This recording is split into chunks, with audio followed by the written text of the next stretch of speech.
Halo, selamat sore semuanya. Cek, cek, cek.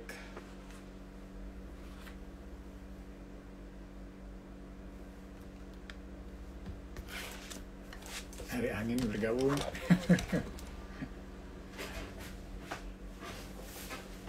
Sambil menunggu yang lain, kita ini dulu ya. Bayu Foto Story. Selamat bergabung, Mas Bayu. Apa kabar nih sore hari ini?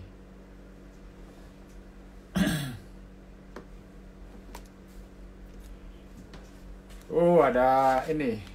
Om Hadi, Om Hadi. Lama nggak ketemu nih. Gimana sekarang ya Om Hadi ya? Aktif motret apa nih? Ada Arusta, Arya Setiadi. Selamat sore ya teman-teman semua yang sudah bergabung. Ada Mbak Yuni, terima kasih sudah bergabung untuk event IG Live kita sore hari ini. Iya, udah lama gak ketemu nih, Hadi. Masih motret nggak sekarang, Hadi? Ya, mudah-mudahan ini ya masih tetap aktif memotret, entah itu di hobi ataupun profesi ya. Ada Mas Raiki Michael. Nah, selamat sore nih Mas Raiki. Mas Raiki ini fotografer ini juga untuk dokumentasi ya di Kementerian Olahraga ya kalau nggak salah kemarin ya Mas Raiki ya. Ada Mbak Linda, ada Mbak Desi. Oke, semuanya udah bergabung. Terima kasih udah bergabung sore hari ini. Ya, hari ini kita ngobrol santai aja ya, ngobrol santai. Ya, kalau ngelihat poster di Angin Photo School, itu temanya pada sore hari ini adalah take a picture or make a picture kayak gitu ya. Jadi mungkin secara simple ini menyangkut proses kita berfotografi. Apakah kita cenderung ambil gambar dalam aktivitas kita atau cenderung membuat gambar kayak gitu ya. Ya, Mas Reki, Damang. Ya, Damang, sehat semua. Oke, Mas Hadi belum mulai motret lagi ya. Sore Mbak Desi. Sip, ya. Oke, jadi sebagai pembukaan. Oh ya, nanti teman-teman ini juga kita infokan kalau misalnya selama live ada yang mau ditanyakan atau mau berbagi pengalaman gitu ya. Karena yang kita obrolin sore hari ini sih sebenarnya lebih kepada pengalaman kita memotret nih.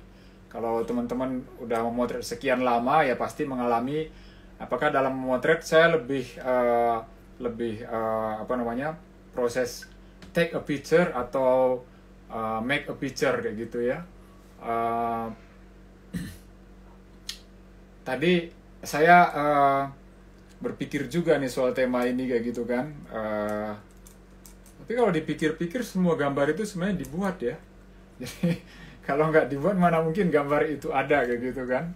Entah itu melibatkan effort, usaha ataupun hanya sekedar klik kayak gitu kan. Klik shutter tuh. Nah, enaknya fotografi ini dengan alat yang kita punya itu kan kayak gitu ya. Tinggal klik jadi kayak gitu kan. Tapi intinya sih sebenarnya walaupun segampang itu ya memotret segampang itu ya dalam prosesnya nggak memakan waktu lama, tetapi kita akan coba bahas begitu ya proses-proses yang kita lakukan sebelum memotret kayak gitu ya. Sebenarnya kalau kita lihat di beberapa kejadian proses pemotretan ya pada saat prosesnya pun kadang-kadang suka ribet juga sih ya.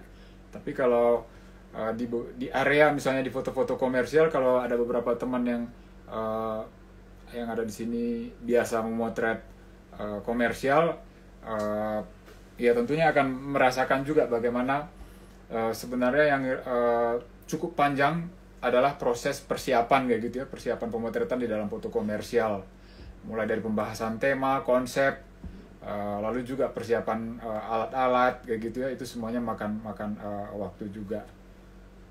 Oke, ada Mbak Alce, ada yang bergabung, ada Kakak Enda Kaban juga dari Papua nih bergabung ya. Selamat sore semuanya.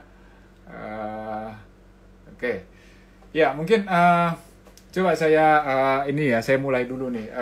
Jadi gini, sebenarnya sih nggak benar-benar persis. Maksudnya kalau saya bertanya misalnya, kalian lebih ke arah mana nih proses fotografi kalian, lebih take a picture atau make a picture kayak gitu ya. Jadi kadang-kadang orang nggak bisa jawab saya 100% take a picture atau saya 100% make a picture kayak gitu ya. Jadi karena foto komersial sekalipun kayak gitu ya, yang semuanya dirancang kayak gitu ya, tetap juga sih ada proses take a picture di situ kan. Nah, lalu misalnya foto dokumentasi, misalnya dokumentasi yang cenderung harus jujur, real kayak gitu kan. Jadi itu lebih kita anggap sebagai prosesnya lebih take a picture. Tetap aja ada proses membuat kayak gitu ya. Ini ada Kak Enda tanya temanya apa gitu ya. Temanya hari ini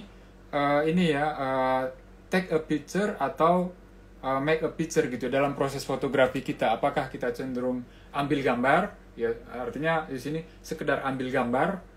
Jadi fungsi fotografi memang sebenarnya adalah media rekam kan, take kayak gitu kan, atau kita membuat kayak gitu ya, membuat gambar. Nah, saya coba ini sebenarnya membicarakan dua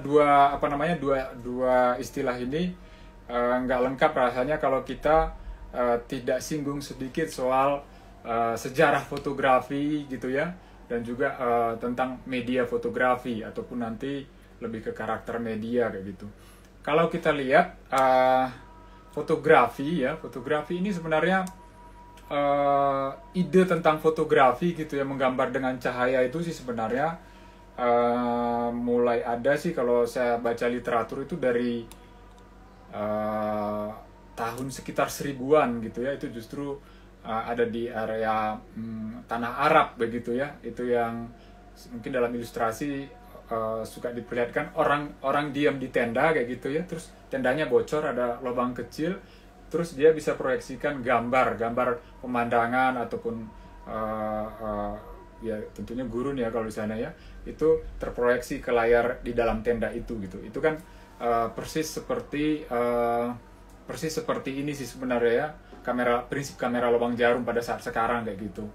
Nah, tetapi ya pada masa itu sih baru melihat fenomena gitu. Jadi ide tentang fotografi itu ya seperti itu. Jadi pada saat itu pasti orang menginginkan kayak gitu ya, gimana nih cara mengabadikan gambar yang bisa diambil secara fotografis ini gitu ya. Mungkin tahap awal sih seperti kita kasih proyektor gitu ya, adalah gambar kita proyeksikan ke satu layar, terus mulai coba melukis di situ gitu ya, mengabadikan apa yang dilihat tadi supaya benar-benar persis kayak gitu ya. Jadi itu kan salah satu keunggulan gambar fotografi, dia tuh real, persis kayak gitu. Nah, terus abad ke-15 juga Leonardo da Vinci itu singgung juga soal fotografi gitu. Tapi perkembangan selanjutnya baru sekitar abad 1840-an kayak gitu ya. Itu mulai ada yang namanya gambar, maksudnya gambar itu sudah bisa direkam kayak gitu ya. Sudah ada alatnya, udah ada kameranya ya, kamera mula-mula itu disebutnya daguerreotype begitu kan. Itu di sekitar abad 18-an, akhir abad 18 kayak gitu ya. Mungkin saya bisa kasih tunjuk sedikit nih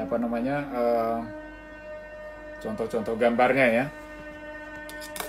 Nah, kayak gini nih. Jadi awal mula sih sebenarnya saya lihatin di monitor aja ya. Ini saya belum tahu nih kalau IG live apa bisa sharing gambar. Nah, seperti ini ya. Ini cerita tentang pojok kota Paris ya, abad 18 ya, 18 akhir tuh kayak gini nih.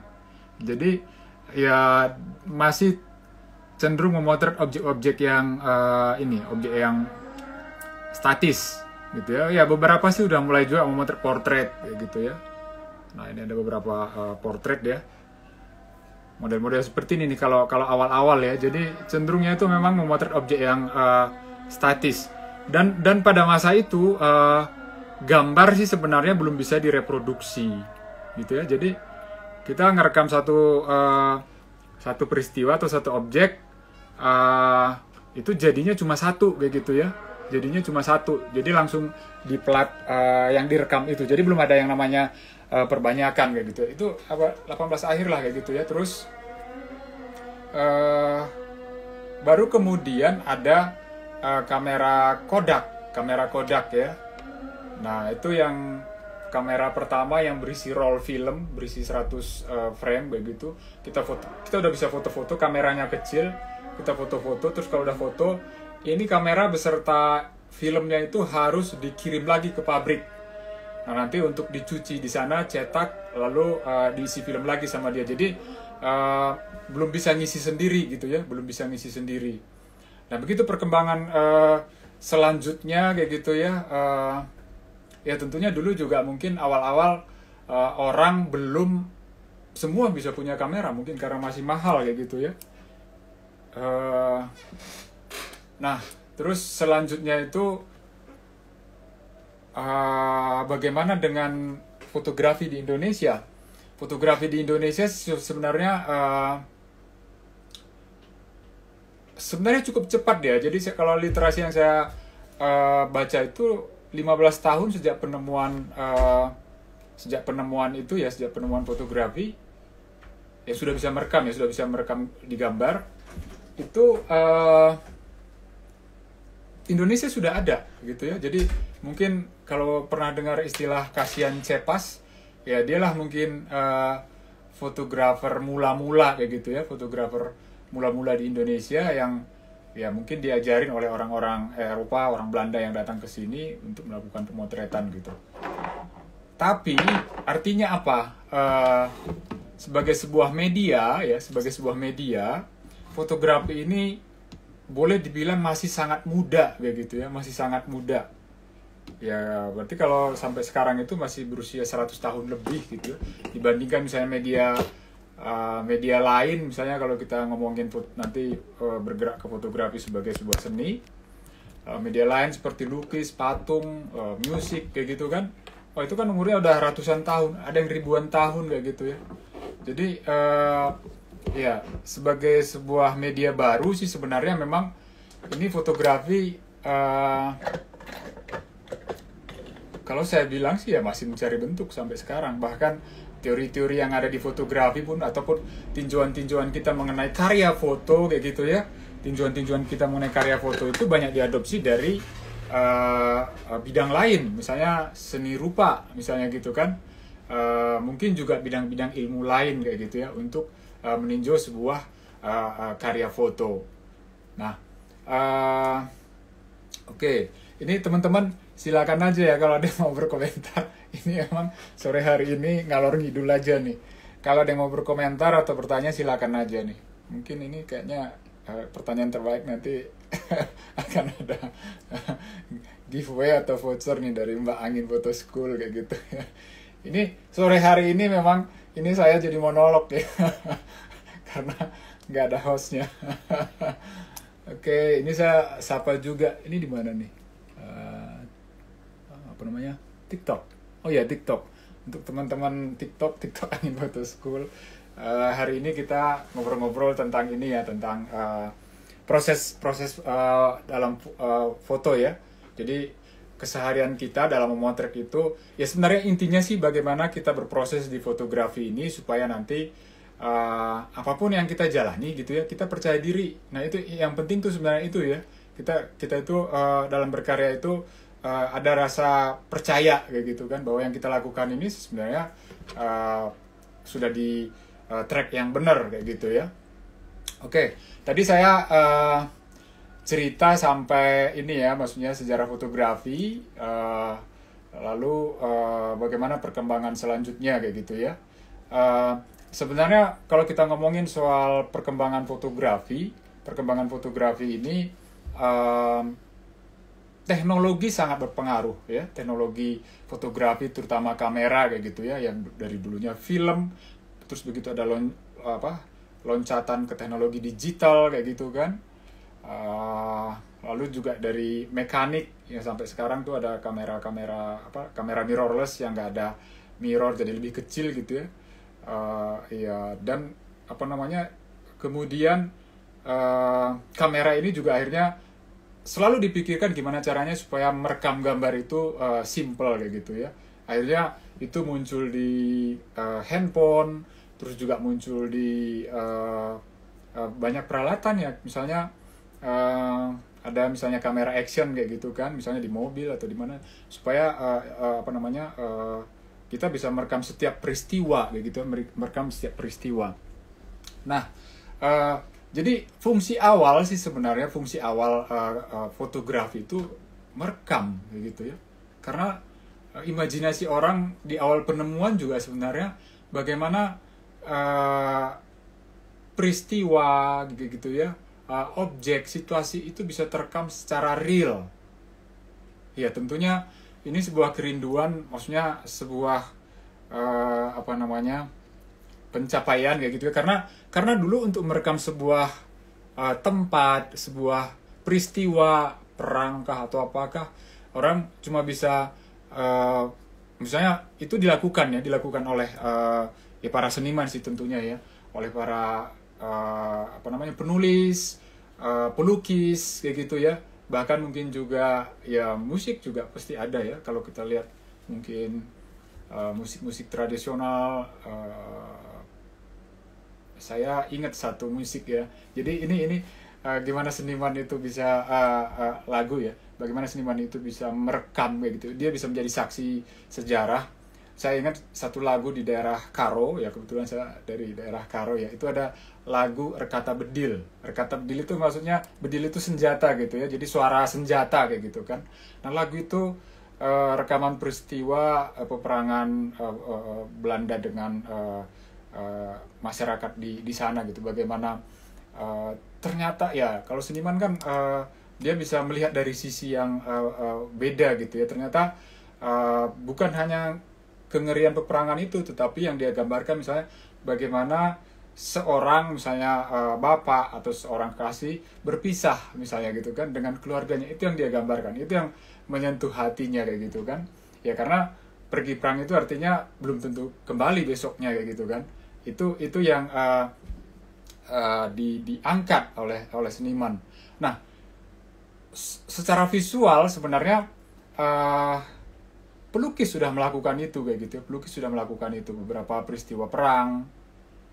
Kalau nggak salah sih beberapa lukisan kayak Pablo Picasso, dia bercerita juga tentang perang. Kalau nggak salah judul lukisan itu yang Guernica ya, Guernica itu walaupun itu dengan bukan bentuk yang realis ya, dengan bentuk yang sudah abstrak. Kalau dia dikenalnya dengan kubisme kayak gitu ya.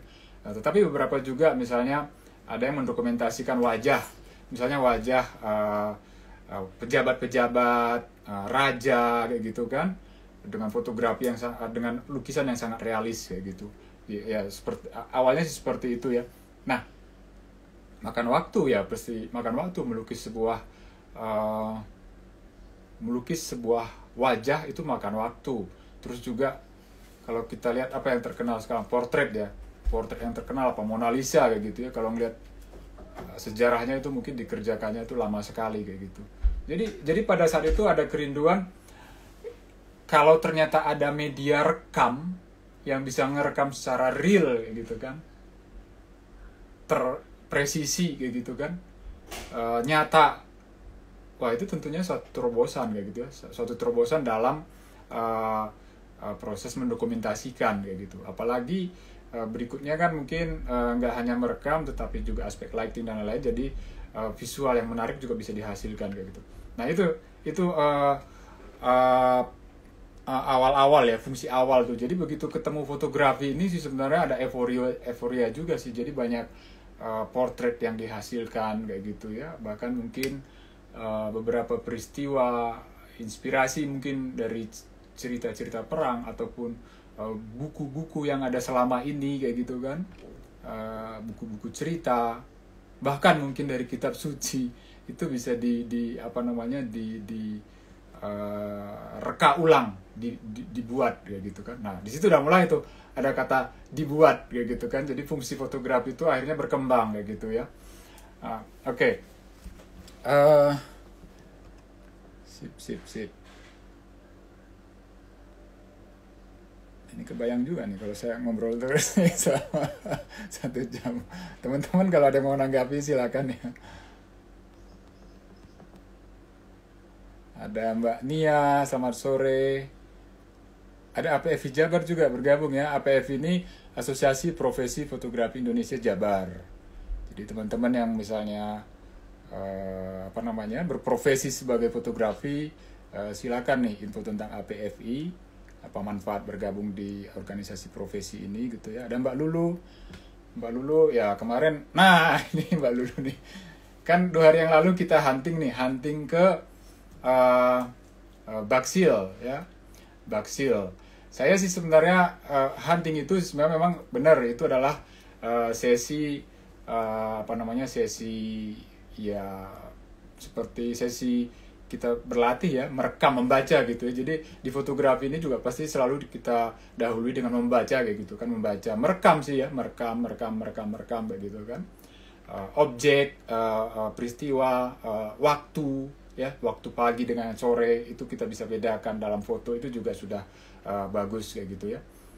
Tetapi sebenarnya dari kegiatan itu lama-lama imajinasi kita akan berkembang juga. Mungkin saya seperti sering juga saya bilang bahwa sebenarnya objek dan juga apa yang ada di luar kita itu kan cuma sebagai medium aja kan, cuma sebagai medium gitu. Kadang-kadang kita memotret benda atau material yang di depan kita, tetapi sebenarnya cerita kita di luar dari benda itu kayak gitu ya.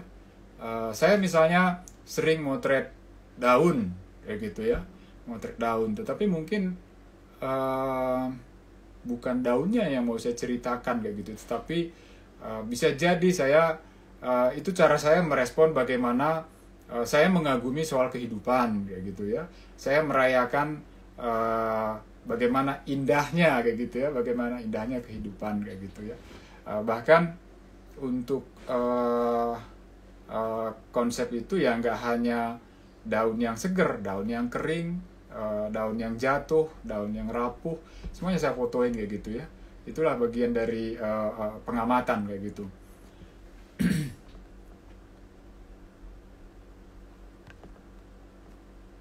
Silakan ya, kalau nanti mau bertanya silakan aja ya. Nah, terus kita coba masuk ke media ya, media fotografi. Tadi sebenarnya sedikit saya singgung sih ya, media sebelumnya. Media itu sendiri artinya adalah alat. Jadi kalau misalnya di lukisan, alat kita apa kayak gitu ya, kuas, cat, kertas kayak gitu kan. Nah kalau di fotografi, media kita apa kayak gitu ya. Karena belajar media ini penting nih, kayak gitu, supaya karya foto yang kita hasilkan itu khas fotografi kayak gitu ya. Jadi nanti misalnya kita bisa lihat nih, kalau fotografi ya tentunya alat utamanya sih sebenarnya, coba kalau misalnya saya tanya ke teman-teman yang ada di sini, fotografi itu sendiri kan artinya menggambar dengan cahaya kayak gitu ya. Nah jadi medianya apa sih sebenarnya fotografi ini? Apakah kamera atau cahaya? Kira-kira bisa ada yang bisa jawab nggak? Medianya itu kamera atau cahaya nih kalau dalam fotografi? Ya, ya memang betul sih ya, memang betul. Kalau nggak ada kamera, kita nggak bisa memotret, itu jelas kayak gitu ya. Tetapi kalau ada kamera, nggak ada cahaya, nggak ada gambar. Ya, ini kan sebenarnya seperti ini ya, seperti duluan mana nih, ayam atau telur kayak gitu ya. Ya, tuh Mbak Lulu bilang kamera kayak gitu ya, kamera kayak gitu. Ya kalau kita berbicara soal esensi, kayaknya cahaya dan kamera, kayak kuas dan cat kayak gitu ya. Ya, ya pasti saling ini ya, saling berkaitan kayak gitu kan, berkaitan. Tetapi ya saya kok, iya kalau misalnya, ya ini pendapat pribadi aja ya, kalau kita ngomongin soal esensial kayak gitu kan, ya saya urutkan cahaya dulu sih sebenarnya. Saya urutkan cahaya gitu ya, bagaimana cahaya bekerja dan menghasilkan gambar. Nah kamera ini sih sebenarnya merekam kayak gitu ya, dia merekam. Jadi kalau nggak ada cahaya itu sebenarnya nggak ada gambar. Jadi maksudnya ini sebenarnya kalau diperdebatkan sih memang akan pasti semuanya punya argumen kayak gitu ya. Tetapi ini akan mempengaruhi sih sebenarnya dalam proses berkarya kita. Buat kita itu yang utama mana kayak gitu ya, dalam proses membuat gambar tadi kayak gitu kan. Apakah kamera atau cahaya? Cahaya itu bukan sekedar, kalau kita udah masuk kepada apalagi prinsip membuat gambar kayak gitu ya, itu bukan sekedar terang kita rekam kayak gitu ya. Tetapi kalau kita belajar lebih jauh aspek cahaya juga ternyata bahasa kayak gitu ya, bahasa. Jadi dia bisa menyampaikan suasana, mood, ceria, atau misalnya sedih kayak gitu ya. Nah itu kan sesuatu yang sangat istilahnya sesuatu yang sangat valuable kayak gitu ya, sangat bernilai gitu ya, ketika tools kamu atau ya medianya tadi ya, itu bisa membangun komunikasi kayak gitu ya, membangun mood gitu. Nah kamera sih sebenarnya ya, secanggih apapun kamera, fungsinya sebenarnya sebagai alat perekam kayak gitu. Nah tetapi kalau apa yang direkam itu nggak dihidupkan gitu ya, nggak dihidupkan oleh cahaya, ya kita nggak menghasilkan apa-apa kayak gitu ya, nggak menghasilkan apa-apa gitu. Jadi menurut saya yang paling penting, yang paling utama itu cahayanya kayak gitu ya, cahayanya. Jadi ya di situ akhirnya fotografi ini, dalam studi fotografi juga kan akhirnya banyak mempelajari cahaya sih sebenarnya ya. Kalau misalnya kita belajar soal cahaya ya, mungkin aspek-aspek pencahayaan itu ya, kalau masuk nih ke studio lighting kita ngomongin soal aspek arah gitu ya, aspek karakter cahaya, keras atau lembut, aspek kontras gitu ya. Nanti ada foto low key, high key misalnya seperti itu kan. Lalu bagaimana pendistribusian cahaya kayak gitu ya, aspek distribusi cahaya. Terus ada intensitas, ada warna gitu. Paling nggak ada 6 nih. Terus nanti berikutnya bagaimana cahaya jatuh ke material, apakah dia memantul atau enggak. Itu udah lebih teknis lagi kayak gitu. Tapi intinya memang apa yang menghidupkan karya foto itu adalah cahaya kayak gitu ya. Ya tentunya lebih jauh lagi ya mungkin konsep yang ada di dalam karya foto kayak gitu. Nah itu soal media ya. Tetapi salah satu keunggulan fotografi, media fotografi, karena dia bisa merekam secara real kayak gitu kan, disebut karya foto itu lebih jujur ya. Sebagai alat bukti juga bisa kayak gitu ya, sebagai alat bukti juga bisa kayak gitu, karena dia real ya, sebelum dia ada proses manipulasi ya. Dan itu sebenarnya memang bisa dibuktikan nantinya ya secara ilmu fotografi sebenarnya bisa dibuktikan ini real atau enggak gitu kan, misalnya dari EXIF-nya atau memperlihatkan file aslinya kayak gitu kan. Nah jadi itu satu keunggulan sih sebenarnya, fotografi itu dianggap jujur. Jadi artinya orang cenderung percaya sih sebenarnya, orang cenderung percaya terhadap karya fotografi kayak gitu ya. Artinya kelebihan ini sebenarnya dimanfaatkan sih sebenarnya kalau kita masuk di area foto komersial ataupun penyampaian informasi yang sifatnya publik, ya biasanya foto itu sangat dominan digunakan gitu. Kalau kita lihat iklan-iklan misalnya ya, billboard ataupun media cetak, itu ya bisa jadi 70-80% itu menggunakan fotografi dalam penyampaian pesan kayak gitu. Jadi ya sangat, ya itu tadi sih keunggulannya di situ sih sebenarnya ya. Jadi fotografi ini real gitu ya, real, dianggap jujur kayak gitu. Ya, makanya sebenarnya gini, cuma kalau misalnya kita lihat, itu tadi kan karakter ya, karakter. Tapi kalau di komersial, misalnya di komersial nih, nah ini nanti bedanya antara take dan make gitu ya. Kalau di dokumentasi itu nggak ada rekayasa, kita take gitu kan, sebuah kejadian kita take kayak gitu. Misalnya kejadian biasanya yang sifatnya peristiwa-peristiwa ini, ya kalau di acara-acara formal biasanya kan seremonial penyerahan ini atau si ini hadir di acara ini misalnya gitu kan, ambil aja seperti itu kan. Tetapi kalau di bidang-bidang tertentu misalnya olahraga, fotografernya sih sebenarnya udah mulai juga, tadi ada Kang Reiki, dia kan kalau di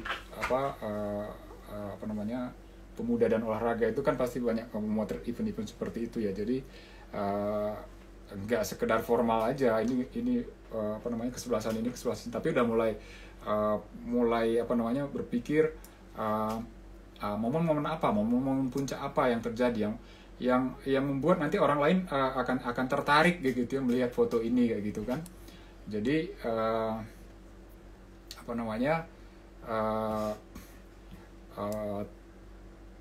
di dokumentasi memang kuat tuh, take a picture-nya kuat kayak gitu kan. Jadi kalau nanti fotonya udah jadi ya dianggap itu sebuah kejujuran kayak gitu. Tapi di dokumentasi itu sebenarnya ada yang namanya momen puncak, decisive moment kayak gitu. Orang misalnya menunggu kayak gitu ya. Misalnya kayak gini nih, saya coba liatin ya.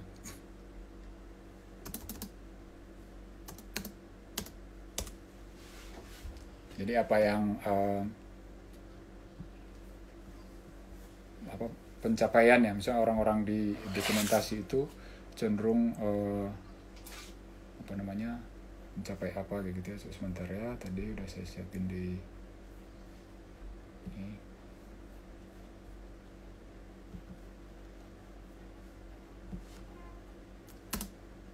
Nah misalnya foto ini nih, saya coba liatin. Oke, ini kan dokumentasi nih. Nah, ini yang namanya momen puncak ya. Di dokumentasi itu kadang-kadang orang menunggu gitu sampai dapat momen-momen seperti ini. Misalnya kalau di olahraga, penjaga gawang itu lagi nangkap bola gitu sehingga nggak kebobolan misalnya. Kalau ini burung misalnya, momen seperti ini. Tapi untuk mendapatkan ini ya mungkin harus nunggu berapa lama. Mungkin juga harus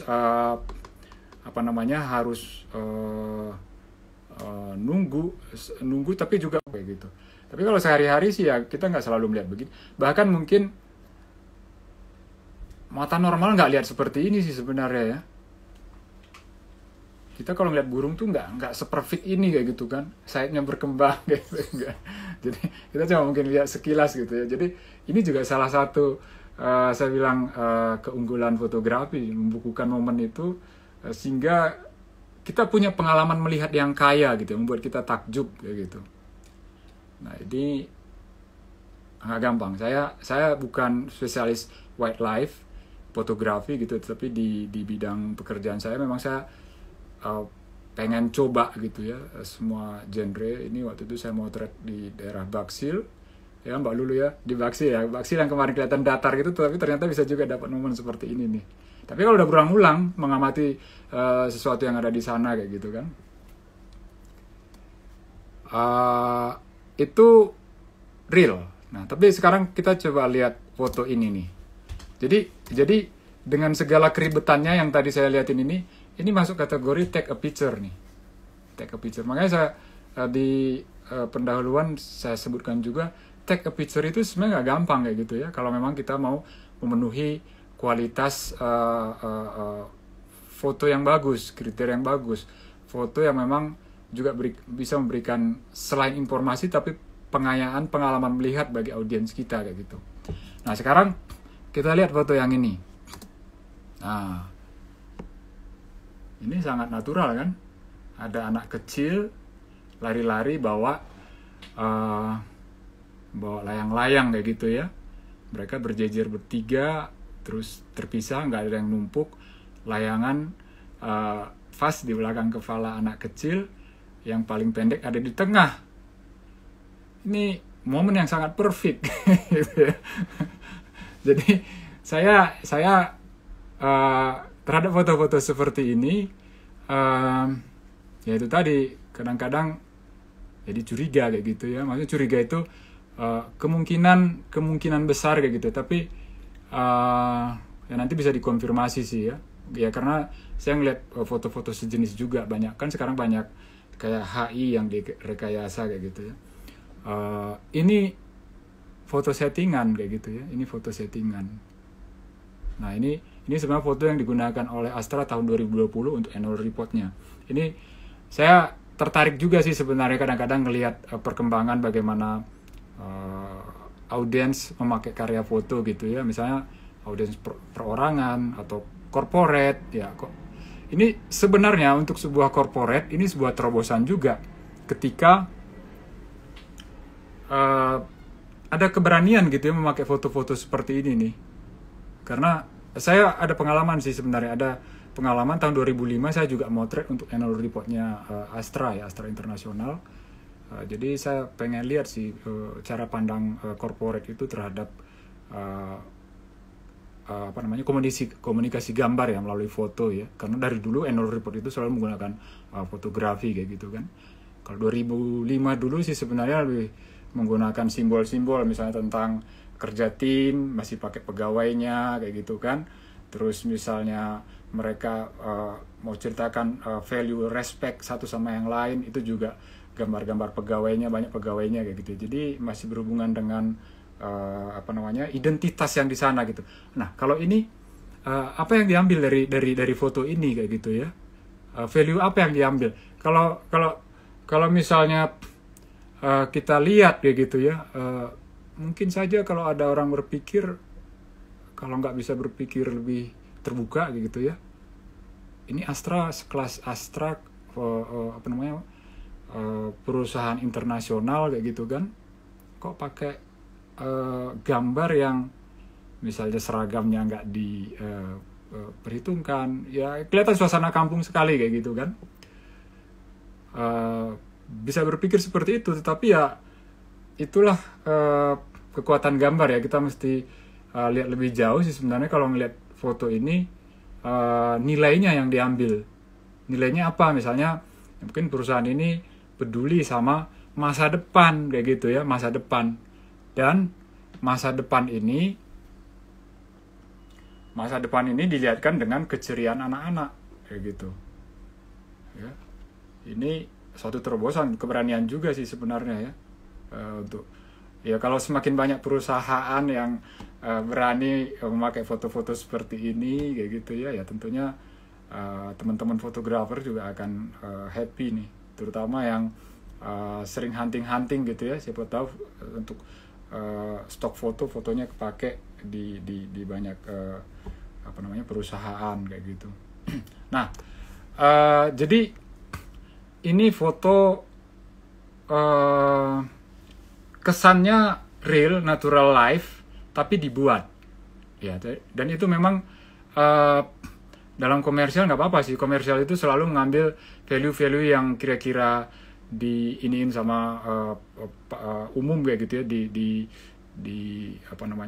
sepakat lah umum anggap itu value yang bagus, dibuat kayak gitu kan. Selalu seperti itu sih sebenarnya ya kalau di komersial. Misalnya dulu kalau kita lihat iklan rokok Marlboro, dia selalu cerita tentang cowboy kayak gitu kan, sunset, terus juga landscape kalau di Amerika itu kan ya mungkin batu-batu cadas seperti itu ya. Jadi kelihatan foto dokumentasi, tapi itu foto komersial gitu ya, dipakai untuk komersial. Saya liatin satu lagi, ini ada ini. Nah seperti ini foto yang saya buat sih sebenarnya waktu itu untuk keperluan editorial lah atau ilustrasi sebuah lembaga pendidikan kayak gitu ya. Jadi mau ngasih lihat kalau ya itu kalau foto komersial begini nih. Sebenarnya ini kan situasi yang real kan, situasi yang real yang ada di apa namanya di sekolah ya, ada keceriaan, ada antusiasme gitu ya. Itu yang mau kita ceritakan di sana kayak gitu kan. Nah tetapi ya ini diatur sedemikian rupa ya dalam pembuatan ini. Saya masih ingat model yang depan ini pandangannya ngelihat ke arah guru, dia happy, wajahnya ceria kayak gitu kan.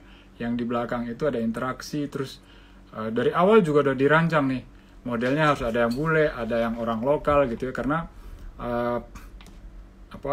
dia mau liatin kalau sekolahnya itu multi ras kayak gitu kan, ada keberagaman di sana kayak gitu.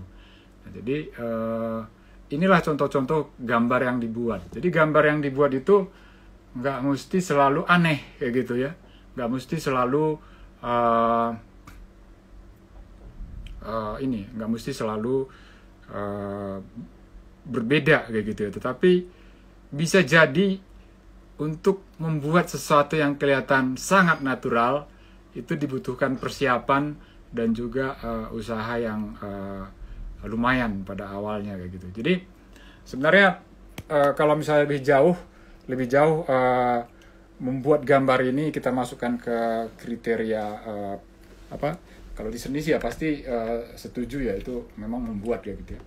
Fotografi sebagai seni berarti foto itu dibuat gitu ya. Jadi ciri-ciri yang umum biasanya begini, berarti ada pengaturan kayak gitu ya, ada pengaturan objek, lighting ya, lighting tadi udah kita bahas gimana fungsinya ya.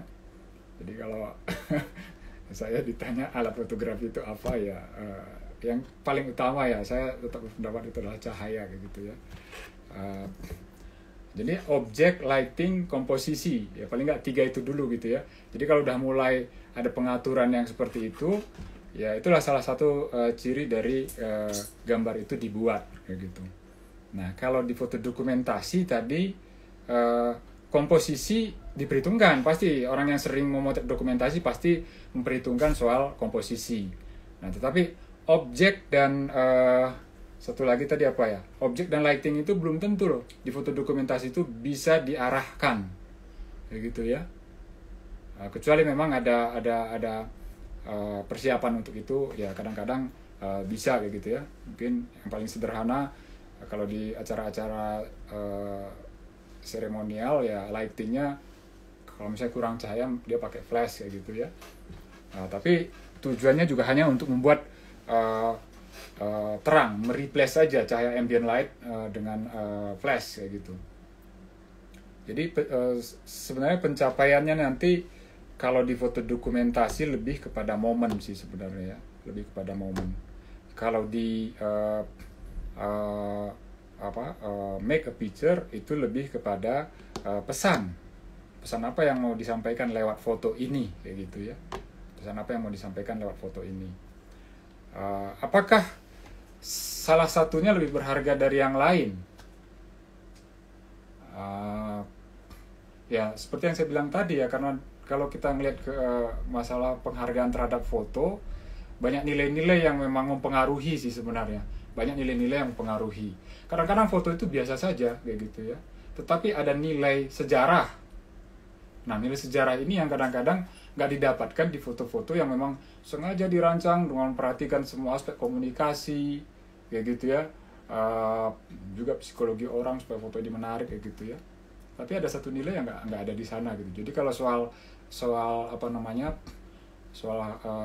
harga sih sebenarnya dua-duanya bisa jadi berharga gitu ya. Foto yang kita ambil dengan kecenderungan dokumentasi atau take a picture itu juga sebenarnya bisa menjadi berharga. Saya tadi coba searching sih sebenarnya beberapa foto yang masuk kategori foto termahal di dunia. Ini bisa jadi inspirasi juga sih sebenarnya. Jadi kalau tadi saya ngomongin fotografi itu masuk ke ranah seni kayak gitu ya, itu sebenarnya bukan sekarang aja, dari awal kemunculannya pun sebenarnya itu sudah ada apa namanya, penjajakan, ada praktik lah ya, ada praktik berekspresi seni kayak gitu ya melalui media fotografi. Nah ya mungkin awal-awal itu masih menjadi perdebatan ya pasti karena sama-sama rupa mungkin orang-orang seni lukis nih yang menolak gitu ya fotografi sebagai karya seni kayak gitu ya. Mereka mungkin lebih menghargai fotografi ini sebagai media rekam. Ya kalau nggak salah sih sebenarnya di beberapa kampus dulu ada fakultas seni dan media rekam kayak gitu ya. Jadi disebutnya fotografi itu media rekam kayak gitu ya. Nah ini nih ada beberapa foto termahal ya, coba kita lihat ya. Tapi beberapa itu memang ada foto dibuat, tetapi banyak yang sifatnya dokumenter sih sebenarnya ya. Coba.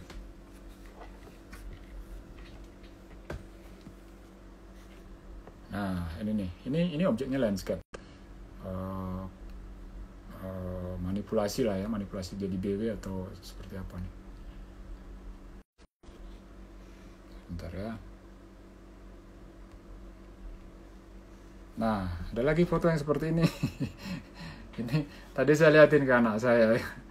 Ini apa maksudnya foto seperti ini? Kenapa ini jadi mahal? Ini kan judulnya Rain 2 ya, berarti ada Rain 1 dulu. Ini cuma layer aja kan, langit yang mendung, terus di sana ada daratan yang warna hijau, ada sungainya, foregroundnya ada yang hijau-hijau juga kayak gitu kan. Tapi waktu itu sempat saya ini juga berbincang sama orang yang pernah tinggal di Jerman, Baalce kalau nggak salah ya. Jadi sebenarnya di seberang itu sebenarnya perkotaan sih katanya gitu. Jadi mungkin kemungkinan sih foto ini udah ada digital imaging-nya juga sih.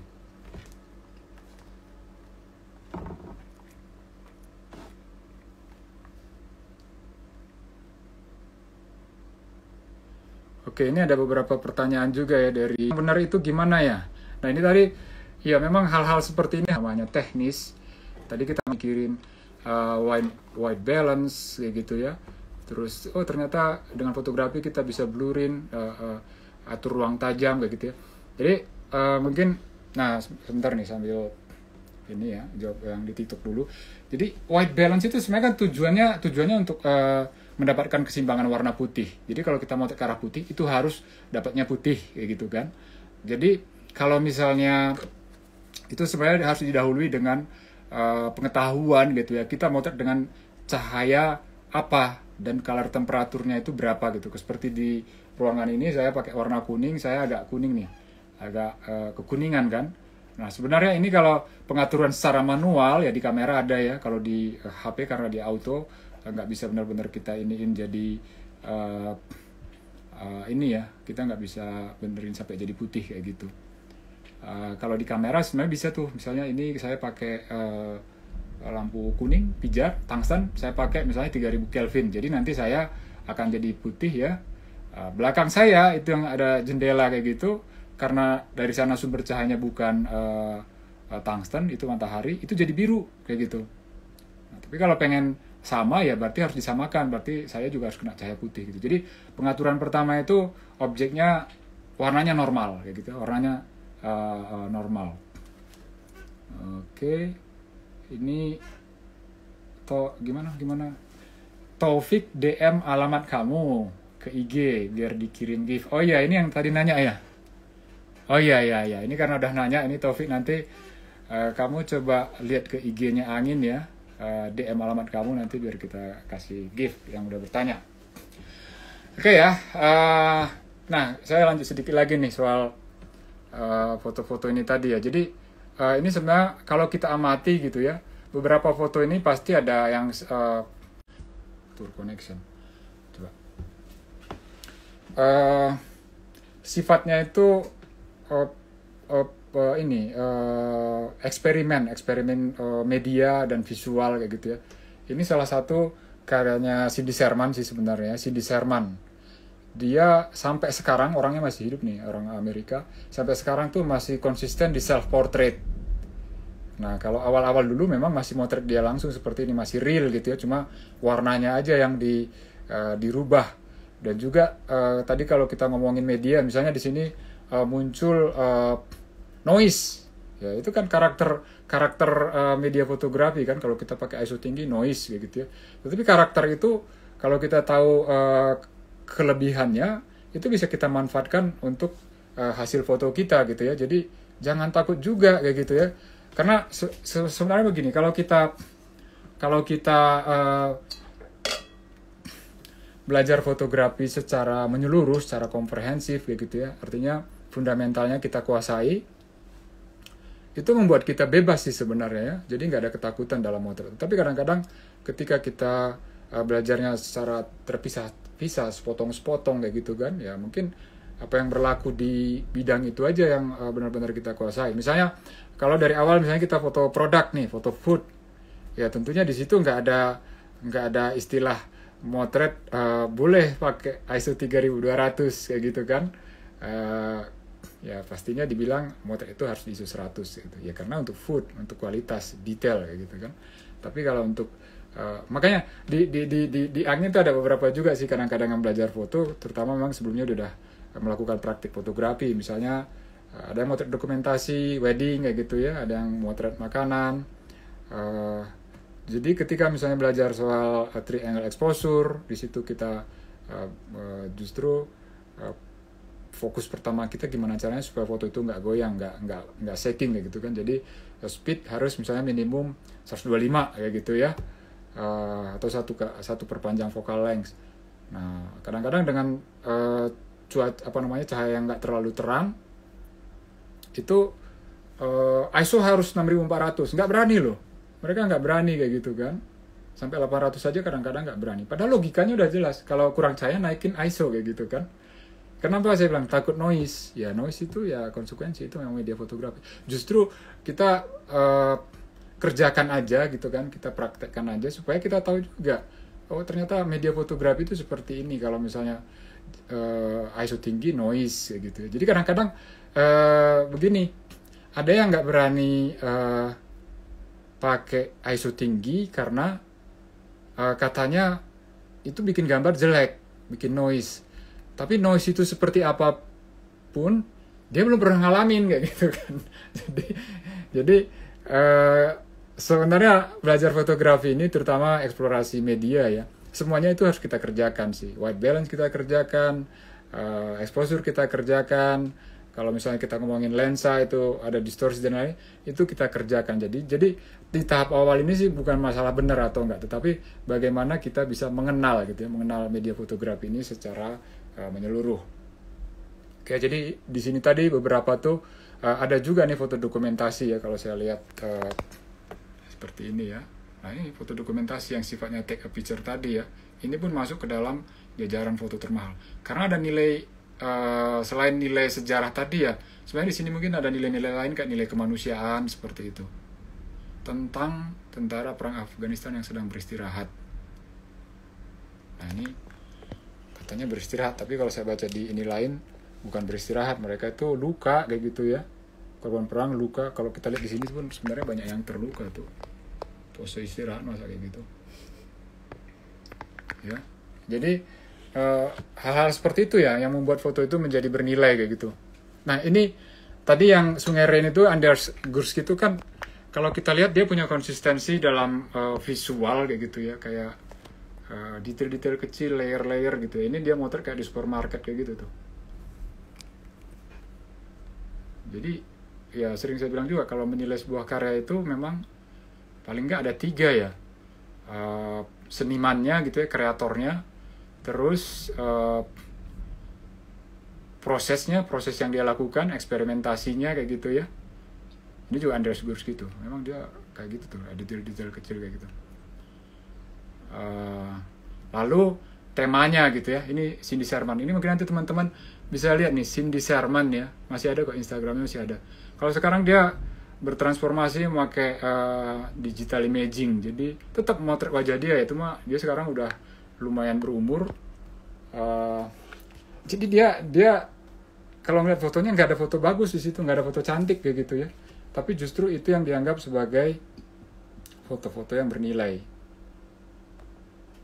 Oke. Nah, mungkin ini bisa sedikit pencerahan kayak gitu ya. Cuma memang satu hal sih sebenarnya yang penting kayak gitu ya. Satu hal yang penting itu adalah bagaimana caranya biar kita bisa punya rasa percaya diri untuk membuat foto. Ya, membuat foto itu artinya kan menggunakan kreativitas kita kayak gitu ya, menggunakan kreativitas kita. Kalau tadi di take a picture itu mungkin lebih kepada pengamatan, respon yang cepat kayak gitu ya, membaca momen, bahkan kadang-kadang di sana harus ada insting juga, oh nanti akan terjadi seperti ini, kita udah antisipasi kayak gitu. Tapi kalau dalam membuat foto berarti skill teknis itu udah harus menguasai gitu, skill teknis, pengalaman dengan media, dan juga konsep yang kita kembangkan seperti apa supaya foto kita itu bisa berbicara gitu ya, berbicara kreatif. Saya kadang-kadang soal kreativitas ini memang saya bilang saya cenderung nggak mengajarkan kreativitas sih sebenarnya. Ya, sebenarnya bisa sih, teori-teorinya pasti banyak ya, bagaimana menjadi kreatif itu teori-teorinya pasti banyak begitu ya, dan memang itu butuh waktu sih sebenarnya. Cuma sebenarnya gini, orang tuh gimana caranya bisa kreatif kalau nggak pernah terhubung atau berkoneksi dengan masalah. Ya, jadi kunci utama untuk menjadi kreatif itu ya cari masalah atau masuk ke dalam sebuah masalah kayak gitu. Itu butuh keberanian. Nah, kalau misalnya Anda nggak punya keberanian dalam berfotografi, pasti selalu berada di zona nyaman. Misalnya begini, zona nyaman ini kadang-kadang ini jadi mental block kita juga dalam berkegiatan fotografi. Kadang-kadang gini, nggak pede motret, nggak berani motret model kalau modelnya nggak cantik. Ya, saya pikir ini masalahnya apa kayak gitu ya. Bahwa foto bagus itu, jadi masih berpikir kalau foto bagus itu mungkin 80% ditentukan oleh apa yang kita foto gitu kan. Nah, kalau seperti itu di mana nih membuat tadi gitu ya, pendekatan membuat tadi atau pendekatan fotografis yang kita lakukan terhadap karya kita kayak gitu. Jadi harusnya ya, makanya saya bilang tadi, saya tunjukin kayak karya-karya Cindy Sherman yang nggak ada yang cantik kayak gitu ya, tetapi itu juga memang sampai sekarang dia diakui sebagai seniman besar ya. Kemarin ada teman saya juga akhirnya membahas fenomena ini Gojali foto kayak gitu ya. Itu nggak ada foto bagus kan di situ, tapi dia konsisten gitu. Tapi dia hubungkan itu dengan apa yang dilakukan oleh Cindy Sherman kayak gitu ya. Jadi sebenarnya itu lebih kepada ya, di kegiatan berfotografi ini memang kita harus self personalnya itu harus kuat kayak gitu ya. Ya, bukan masalah bagus atau enggak, tetapi apa poin kita kayak gitu ya, poin kita tersampaikan nggak kayak gitu kan dalam karya-karya foto kita. Nah, jadi kalau dibutuhkan kreativitas ya dalam hal membuat foto, tetapi kreativitas ini akan muncul dengan banyaknya ya, referensi juga berpengaruh sih. Referensi juga berpengaruh bagaimana kita mendalami sebuah masalah gitu. Makanya saya bilang tadi ya, cemplungin aja diri ke dalam masalah kayak gitu ya. Pasti nanti kalau kita berpikir solusi apa nih melalui foto akan muncul sih. Mungkin awalnya mungkin kelihatan fotonya norak kayak gitu ya, ketika nyari-nyari ide sendiri kayak gitu kan, awalnya kelihatan norak kayak gitu ya. Tapi nggak apa-apa, itu energi kan. Sebenarnya kayak gini, ketika konsep itu sudah bersatu dengan pengalaman kita gitu ya, pengalaman kita memotret, artinya tadi kita tahu betul nih karakter atau media fotografi, lama kelamaan sih sebenarnya sepertinya ini layak kayak gitu. Lama-lama ini akan diterima kayak gitu ya. Ya seperti saya bilang tadi, Gojali itu awal-awal kita nganggap itu aneh kayak gitu, aneh. Tapi lama-kelamaan akhirnya banyak juga nih foto-foto sejenis itu yang berseliweran di digital media kayak gitu ya. Tetapi kalau akhirnya kita mengikuti apa yang sudah ada ya, kita jadi followers ya gitu kan, nggak jadi trend maker. Nah sebenarnya inti daripada kreatif itu kan kita tuh menjadi trend maker sih sebenarnya, menjadi sesuatu yang unik, identik, original kayak gitu kan. Jadi nggak usah terlalu dipengaruhi oleh pakem kayak gitu ya, tren yang ada di sekitar kita kayak gitu. Tapi lebih kepada proses, bagaimana proses kita itu, proses yang kita lakukan, yang kita dalamin itu memang ya itu tadi, kalau memang tadi kita mencemplung ke dalam sebuah masalah itu jadi solusi kayak gitu ya. Jadi kalau proses berkarya kita tuh, atau cara kita untuk merespon sebuah masalah, yakinlah karya yang kita hasilkan itu adalah sesuatu yang original, sesuatu yang ada identik gitu ya dengan kita. Oke, selamat sore. Nah ini ada yang baru join, ini ada dari kelas garasi. Selamat sore. Ini siapa nih? Dengan Kang Dudi kah atau siapa ya kemarin kelas garasi yang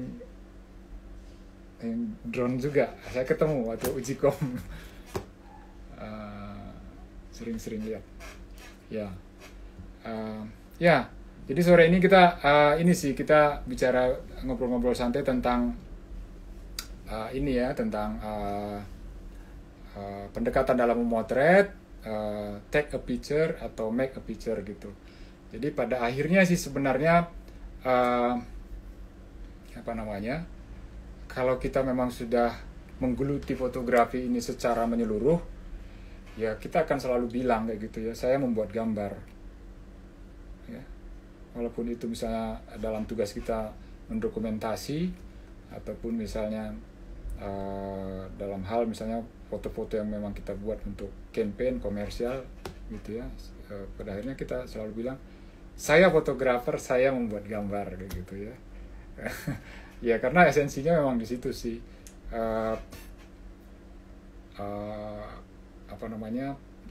kebanggaan fotografer ya itu tadi memang ya, dia berkarya kayak gitu kan, dia berkarya dan karya itu dibuat. Ya mungkin ada beberapa praktek juga sih sebenarnya begini ya, fotografi itu hanya sebagai pelengkap, ada juga seperti itu ya. Jadi ya misalnya dalam saya mungkin di beberapa segmen kayak gitulah, di beberapa segmen misalnya sebenarnya aktivitas fotografinya itu lebih kecil daripada aktivitas misalnya gini, misalnya ada hobi misalnya masak-memasak gitu. Jadi yang dibahas itu sebenarnya lebih banyak soal masak-memasaknya, bagaimana menyajikan makanan dan lain-lain kayak gitu kan. Sudah itu semua terjadi, fotografi hanya sekedar take a picture kayak gitu ya. Ya itu, kita tentunya yang hadir di sini yang memang menggeluti fotografi, kita mau membuat sesuatu yang berbeda kan, dengan pendekatan fotografi yang kita lakukan, kita menghasilkan sesuatu yang berbeda gitu. Halo Om Anto. Halo Om Anto. Om Anto ada bergabung juga. Om Anto ini salah satu udah mudik kayaknya hari instruktur kita ya. Sang pemotret. Konsistensi adalah kunci. Ini saya kalau bicara dengan orang-orang lama nih pasti mengerti gitu ya. Kemarin Om Anto presentasi soal, ya bikin workshop kecil juga sih kemarin ya di Angin, soal memotret makro, motret satwa-satwa kecil kayak gitu ya. Jadi dia tanemin banyak tanaman di sekitar rumahnya itu, bukan berharap nanti suatu saat hasilnya dimakan atau dipanen, tapi berharap dari situ ada karya foto yang dihasilkan kayak gitu ya. Ada ulet di situ, dibiarin diamatin nih dari ulet sampai kepompong sampai netas jadi kupu-kupu gitu ya. Itulah proses konsistensi tadi ya. Suatu ketika dia nggak amati hari ini, kupu-kupunya udah terbang gitu, dia nyesel. Jadi besoknya dia tungguin nih dari subuh sampai terang. Jadi udah tahu nih jam berapa nih kupu-kupu mau keluar kayak gitu ya. Ya walaupun nanti kalau ngeliat fotonya seperti take a picture, tapi seperti dokumentasi kayak gitu, tapi berbeda sih ya, berbeda ya. Kalau foto-foto yang hadir melalui sebuah proses pengamatan kayak gitu ya, pengamatan yang dalam kayak gitu ya. Karena itu sudah melibatkan gak hanya pikiran sih sebenarnya. Saya pikir itu sudah melibatkan soal hati juga gitu ya. Ada keberpihakan di situ. Ya itu yang membedakan nanti. Nah soal ini saya sering ngomong begini. Kalau dalam berkarya, bagusnya memang foto ini nggak hanya menyentuh soal logika aja gitu ya. Kalau informasi itu kan menyentuh sisi rasionalitas kita kayak gitu kan. Nah, tetapi sebenarnya fotografi itu harus ditingkatkan fungsinya supaya dia bisa menyentuh sisi emosi, sisi imajinasi kita kayak gitu ya, sehingga orang mendapatkan pengayaan pengalaman.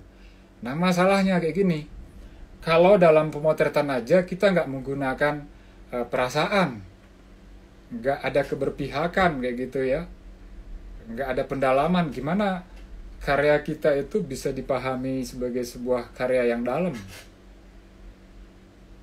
kering kayak gitu ya. Jadi konsistensi itu ya sebenarnya melibatkan semua kemampuan kita sih sebenarnya, nggak hanya kemampuan secara teknis, tapi juga mental kita juga terlibat di situ. Berat ya, jadi fotografer tuh berat nggak sih? Kan ada Mbak Lulu ya tadi ya. Ada Mbak Lulu, ada Mas Yugi. Selamat sore Mas Yugi. Mas Yugi juga ini salah satu instruktur untuk videografi ya. Ada Mbak Gojali Henry. Mas Gojali ya. Saya kaget tadi ini, saya pikir itu ya Gojali foto itu. Ada foto produk Jayapura. Nah ini tentunya teman-teman banyak juga yang berpraktek di bidang profesi fotografi ya, komersial fotografi. Ya silakan aja semuanya. Jadi fotografi ini sebenarnya segmennya sangat luas ya gitu ya, segmennya luas. Jadi balik lagi ke fungsi foto itu sebenarnya kita pakai yang mana nih dalam kegiatan fotografi kita gitu ya. Paling tidak ada 3 kan, fungsi dokumentasi kayak gitu ya. Terus ada di segmen komersial. Nah, satu lagi seni kayak gitu ya. Nah itu tuh 3 itu kayak gitu ya. Pendekatannya mungkin masing-masing pasti berbeda sih. Tapi suatu saat kalau misalnya foto dokumentasi diambil dipakai di wilayah komersial itu juga banyak sih. Foto dokumentasi ada nggak nilai seninya? Itu bahasan yang lebih ini lagi ya. Ya menurut saya sih ada sih ya. Tetap ada sih ya. Tapi nggak semua sih. Oke, ini benar-benar ini nih sore hari ini memang saya ngalor ngidul aja ya tentang proses kita dalam berkarya foto. Nah, untuk teman-teman yang di TikTok nih, nanti boleh ini deh, boleh kirim pesan atau apa. Nextnya kita kira-kira mau bahas apa kayak gitu ya. Kira-kira mau bahas apa. Biar kita bisa angkat juga. Nah sebenarnya nanti banyak ini ya, banyak ini juga sih sebenarnya ya, sumber-sumber atau narsum yang kompeten di bidang ini kayak gitu ya. Jadi nggak hanya, kadang-kadang kita hadirkan juga siswa-siswa angin, alumni yang memang masih baru ya. Kita juga perlu tahu nih perkembangan fotografi di teman-teman yang berpraktik ini seperti apa kayak gitu kan. Tapi kadang-kadang kita kehadirkan juga orang-orang yang sudah lama. Ini mungkin sebelum mengakhiri saya ada satu pertanyaan yang saya bacakan ya. bagaimana caranya atau linknya kemana supaya foto kita bisa diapresiasi sedemikian mahal. Oke, ini mungkin tadi waktu saya tunjukin ini ya, foto-foto termahal di dunia ya. Ya mahal itu kan sebenarnya nggak selalu dengan nilai uang, tetapi mungkin ada barter nilai juga bisa kayak gitu ya. Ya, kata kuncinya bagaimana sudah saya sebutkan juga tapi lebih cenderung ke proses berkreasinya sih sebenarnya. Bagaimana kita menghasilkan karya yang memang nilai unik, ada eksperimentasi, karya yang jujur kayak gitu ya. Jujur dalam artian memang kita benar-benar percaya diri nih dan konsisten. Artinya itu udah kita lakukan beberapa kali gitu ya. Orang kadang-kadang bisa ngeliat nih kecenderungan karya kita gayanya seperti apa gitu. Tapi kalau dalam masih tahap banyak meniru, kadang-kadang karya itu nggak konsisten dalam hal misalnya penggayaan visual dan lain-lain kayak gitu ya. Itu yang pertama. Terus link, ya tentunya ini link sebenarnya dijual melalui pameran-pameran sih sebenarnya, atau menitipkan ke galeri-galeri seperti itu. Tapi mungkin bisa di-boost dengan pameran-pameran ya. Jadi kalau memang sudah konsisten misalnya ke fine art, ya sering-seringlah berpameran kayak gitu ya. Jadi kalau misalnya proyeksinya fine art, fotonya jangan dikirimin ke stok foto. Gitu ya. Stok foto itu menjadi sangat apa ya? Ya kebayang kalau di stok foto misalnya satu foto di download cuma $1, setengah dolar kayak gitu. Cuma kalau di stok foto itu ada kemungkinan satu foto itu bisa di download ratusan kayak gitu. Nah tapi kalau misalnya kita targetnya supaya fotonya bisa terjual mahal, ya berarti ke kolektor kayak gitu kan. Siapa kolektor seni atau foto kayak gitu. Linknya ke arah sana sih ya, linknya ke arah sana. Dan bergaulnya juga mungkin dengan orang-orang yang masuk di kalangan itu. Kritikus seni foto misalnya ya, seniman foto.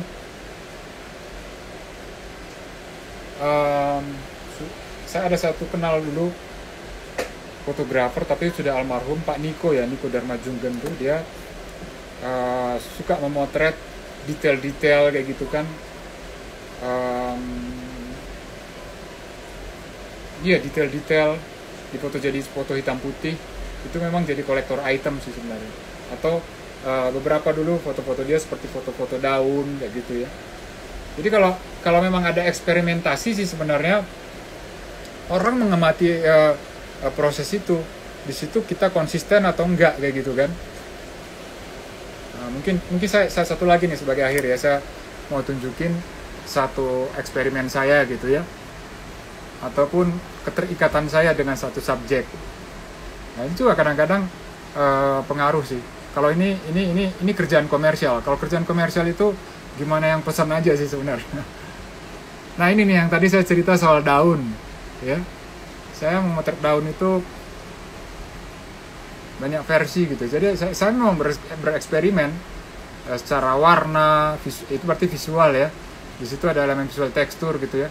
Lalu cahaya, bagaimana cahaya kena material daun ini kalau misalnya pakai backlight, dia jadinya bisa berubah seperti itu gitu ya. Nah, terus kadang-kadang jenis-jenis daun. Ada yang tahu ini daun apa?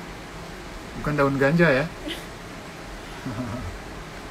Ini daun tembakau nih, daun tembakau. Jadi pada saat hunting saya lihat daun ini bagus, kayak bentuk hati gitu, saya ambil kayak gitu kan. Terus ini daun, saya karena mengamati daun terhadap ukuran pun kadang-kadang bikin saya kagum gitu ya. Ini daun yang lebar itu salah satunya daun jati nih. Nah tapi ini saya padukan dengan itu tadi yang saya bilang pendekatan fotografi ya, teknik fotografi. Ini dengan teknik light painting, jadi pakai lampu senter. Jadi kayak struktur-struktur ini saya munculin kayak gitu ya. Terus efek cahaya itu juga ada efek brushingnya kayak gitu. Nah itulah karakter foto kayak gitu ya. Kita bisa lakukan seperti ini. Ini motret kalau secara teknis motret mungkin sekitar 4 menit bukan 4 detik ya, 4 menit di bulb. Terus daun apa lagi? Nah ini kalau dulu untuk kerjaan komersial daun dipakai lagi nih untuk background kayak gitu ya. Jadi kayaknya daun ini kalau saya sih cukup senang gitu. Banyak lagi sih yang saya foto tentang daun gitu ya, mungkin bisa puluhan juga nih. Kalau dijadiin satu folder udah cukup juga untuk pameran kayaknya. Nah ini juga light painting. Ini sebenarnya cuma semak-semak aja sih sebenarnya ya. Kadang-kadang suka ada rumput kecil tumbuh di antara batu-batu seperti itu kan. Itu saya amati waktu siang-siang. Nah kalau waktu siang itu nggak menjadi apa-apa kayak gitu. Dia sangat flat. Mata kita juga nggak tertarik. Jadi itu tadi mungkin dengan pengalaman memotret bagaimana cahaya itu bisa memodifikasi, mengarahkan perhatian kita kayak gitu kan. Akhirnya ini saya foto malam-malam dengan light painting. Jadi si ininya saya cahin pakai senter, batunya saya cahin sedikit-sedikit, semakin gelap kayak gitu kan. Nah, seperti itu kira-kira ya. Jadi silakan mungkin teman-teman juga kalau mau bikin personal project bisa fokus terhadap satu tema dulu kayak gitu ya. Satu objek, satu tema kayak gitu ya. Itu aja mungkin nggak habis-habisnya tuh untuk dieksplor kayak gitu kan. Jadi kenapa kita merasa nggak pede dengan karya kita kalau misalnya nggak ada referensi kan? Ini sebenarnya memang balik lagi sih, proses belajar kita tuh banyak meniru sih masalahnya kayak gitu ya. Ya, tapi kalau belajar instan memang larinya ke arah sana, banyak meniru. Jadi ya mulai sekarang mungkin coba temukan passionnya kemana kayak gitu ya, gali terus supaya nanti bisa menghasilkan karya-karya yang memang identik.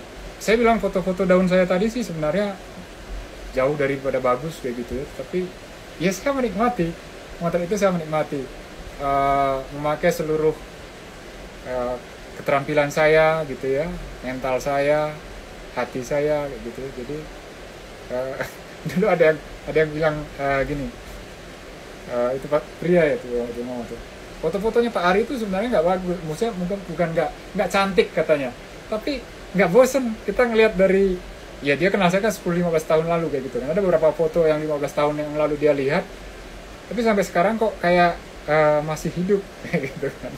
Nah itulah salah satunya juga energi sebuah foto ya. Jadi di fotografi ini memang kita membuat karya, jadi karya itu kayak menitipkan diri kita kan ke situ ya. Jadi dia sebenarnya long life sih sebenarnya ya.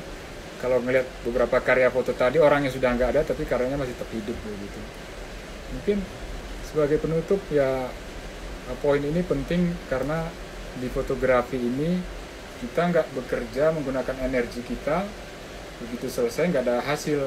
Maksudnya hasil ya di pekerjaan lain mungkin kita bekerja ada hasil sih, ada imbalan kayak gitu. Tapi di fotografi sebenarnya kita bekerja membuat karya. Jadi pada saat kita selesai bekerja, karya ini akan tetap hidup kayak gitu.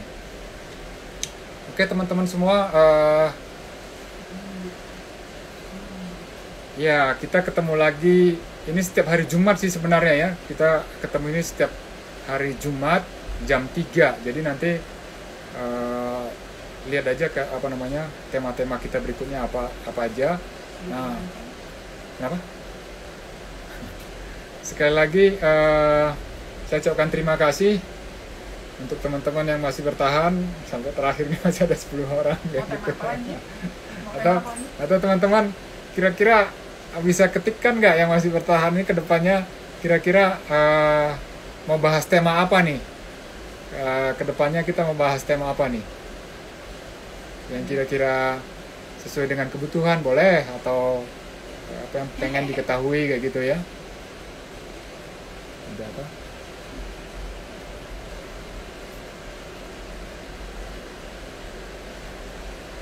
Ya, nanti mungkin bisa ini ya, bisa DM kita juga boleh, atau nanti kalau kita bikin kayak question nanti